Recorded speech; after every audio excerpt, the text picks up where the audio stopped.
Hi everybody, I'm John Beilfuss, Executive Chef of Lula's Louisiana Cookhouse in gorgeous Owasso, Michigan. About 10 years ago, Morgan and I took our first trip to Italy. And one morning in Monte Rosa El Mare, I was walking around, and this is 8:30 in the morning, and went by this one window, and in this window there were these beautiful, just out of the oven focaccia. And I remember one in particular, they'd put tomatoes in every one of the little holes that you poke in it. And over the years, I've tried to recreate that recipe. And today I'm going to share that one with you, and I sure hope you enjoy it.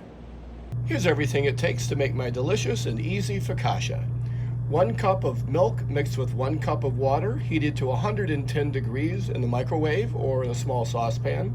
2 packets of yeast, or 4 1/2 teaspoons of yeast. 1/2 teaspoon of sugar. 2 teaspoons of kosher salt. 2 tablespoons of olive oil, and you're going to need additional olive oil and kosher salt to finish it. So our first step here is we take our 110 degree milk and water combination. We don't want it any hotter than 110 because that can kill the yeast. We're going to take our yeast and our sugar. We're just going to pour it over the top. We're going to let that just sit for about 5 minutes. So after letting the milk, water, sugar, and yeast mixtures rest for about 5 minutes, we've put our 5 cups of flour, 2 tablespoons of olive oil, and 2 teaspoons of kosher salt. We're going to go ahead and add our liquid.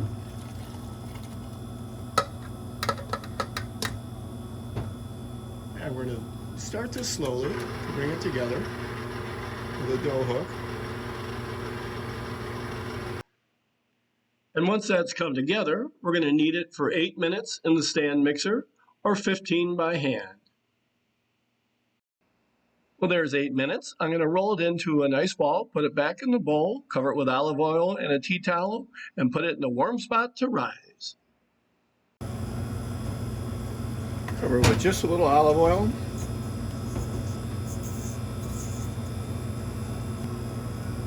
I'm going to cover it with a towel. Put it in a nice warm spot for about 3.5 hours. You could top this with almost anything. You could just put kosher salt on it, it'd be awesome. But I've got all these beautiful farmer's market tomatoes today, so I'm going to top it with olive oil, tomatoes, Parmesan cheese, and a little basil. What I've done here is I've just diced these tomatoes, salted them so that they'll drain and get a lot of that liquid out of them. Okay, so the next thing we're going to do here is we're going to take, this is a 11 by 14 baking pan like you probably all have somewhere in your home. I'm just going to very liberally coat it with olive oil. That ought to do it. Now we're going to set that off to the side. And here's our dough after rising for 3.5 hours. So we're going to roll this out onto a lightly floured surface.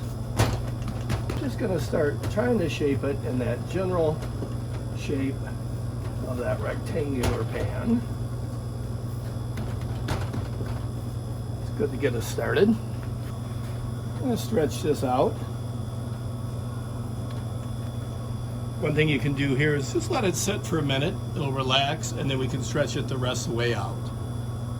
So I've let that rest for just a few minutes. Now I'm going to stretch it the rest of the way out into the corners of the pan.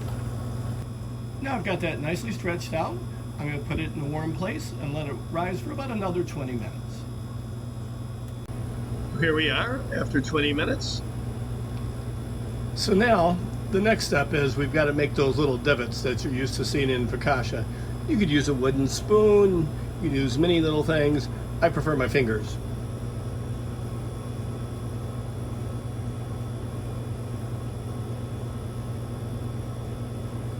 So now I'm going to take our tomatoes and I'm going to try to place one in every one of these little divots here.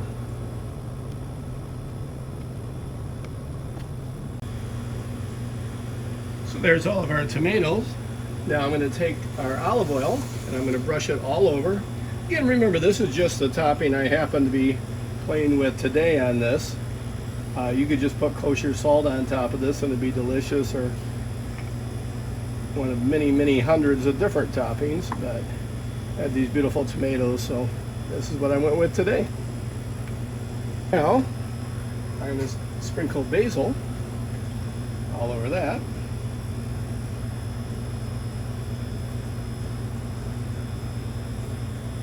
This is fresh basil from our garden. And this is some shredded Parmigiano Reggiano.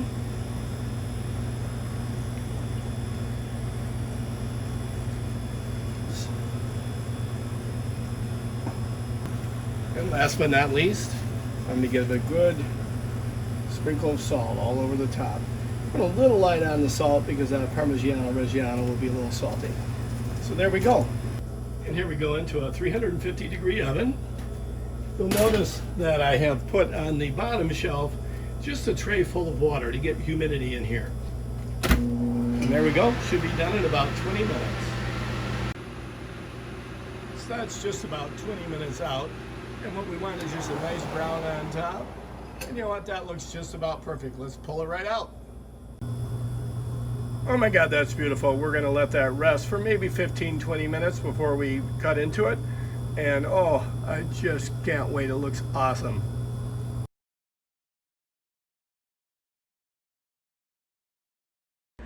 So thanks again for watching. Kind of an exciting episode of Scratch Cook with John. And please subscribe to my YouTube channel, Scratch Cook with John, and we'll see you soon with more recipes.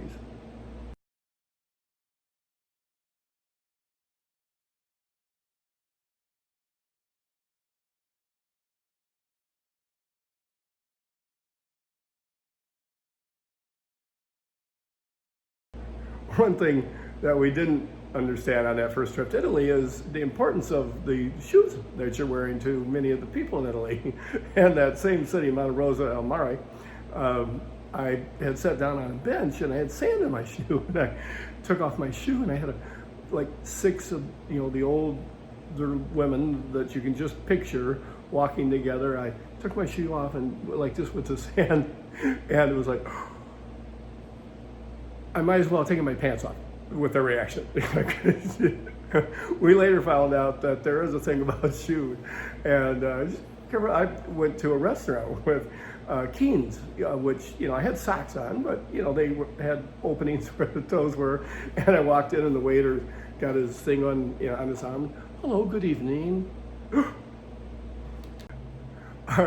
Our landlord at the villa that we were staying came to give us some directions of what he thought we should do. Great guy. And he walked in the door, and I had my stocking feet on. It's 9 o'clock at night in my bedroom, basically. And going, oh, hey, John and Morgan, how are you? And we were on a train to Monte Rosa al Mare from Pisa, actually. And we're talking, and there's a girl next to us. She said, oh my God, you speak English. What's the deal with the feet? I said, I don't know.